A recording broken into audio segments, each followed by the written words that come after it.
جرامر يونت 1 الوحدة الأولى الصف الثالث الإعدادي.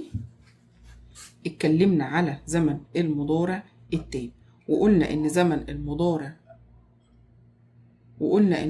المضارع التام بيبقى فيه الفاعل الآي والوي ويو وزي، وعندنا الهي والشي والإت، بيجي بعدها هاف وهي وشي وإت بعدها هاز، زائد التصريف الثالث للفعل.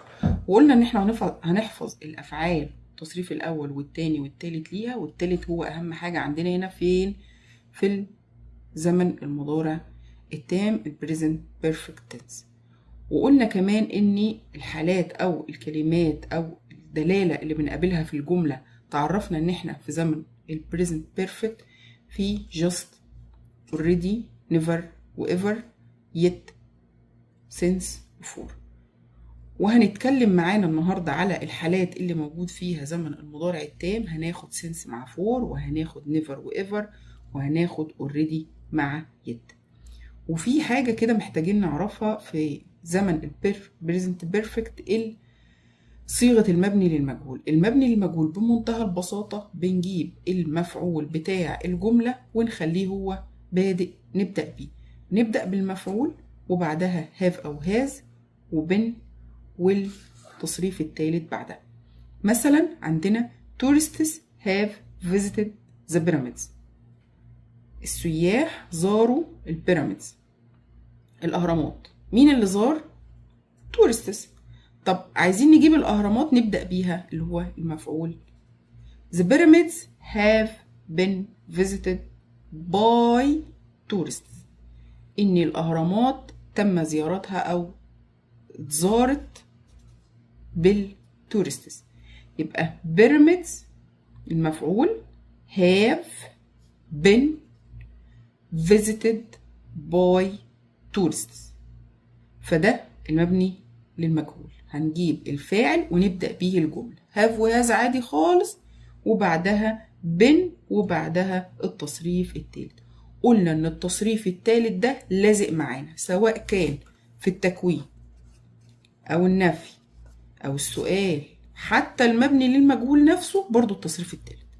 يبقى في المضارع التام في البريزنت بيرفكت احنا بناخد التصريف الثالث سواء كان في تكوين الجملة او في النفي او في السؤال، ولا حتى كمان صيغة المبني للمجهول. كده جميل. نيجي لأول حالة معانا في البريزنت بيرفكت ever ونيفر. امتى نستخدم ever وامتى نستخدم never؟ ever في حالة السؤال ونيفر في حالة النفي بمنتهى البساطة. طيب ازاي؟ هنسأل كده have you ever، ولما بنيجي نسأل على ever ونيفر سواء كانوا موجودين في السؤال أو النفي دايما بنسأل على سابق الخبرة أو الحدث ده حصل معاك، عندك فيه خبرة قبل كده ولا لأ، عملتها قبل كده ولا لأ. بمعنى have you ever been to the desert؟ انت رحت قبل كده الصحراء قبل كده، يعني عندك خبرة سابقة. ففي السؤال بناخد ever. have you ever been to the desert؟ yes I have. no I haven't. yes I have been to the desert. no I have not. ونكمل باقي الجملة.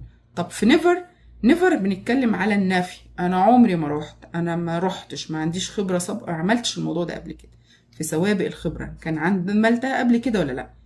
he has never ridden a camel and he has never seen the sea. هو لا عمره ركب جمل ولا عمره شاف البحر.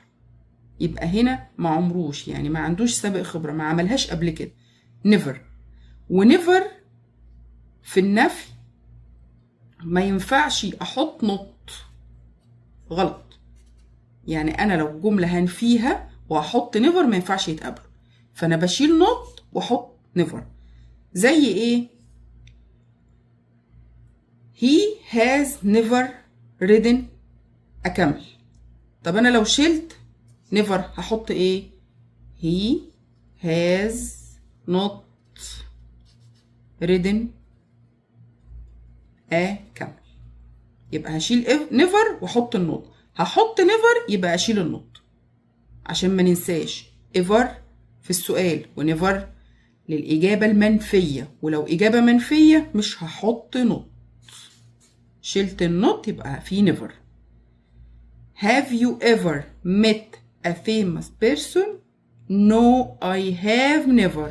أو I have not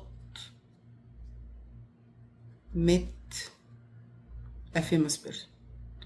شيل not يبقى نحط never، والإجابة هنقول yes I have أو no I haven't. يبقى yes I have، يبقى yes I have و no I haven't. شلت have not، شلت النوت، ممكن أحط never. يبقى ever و never. ever للسؤال و never للنفي.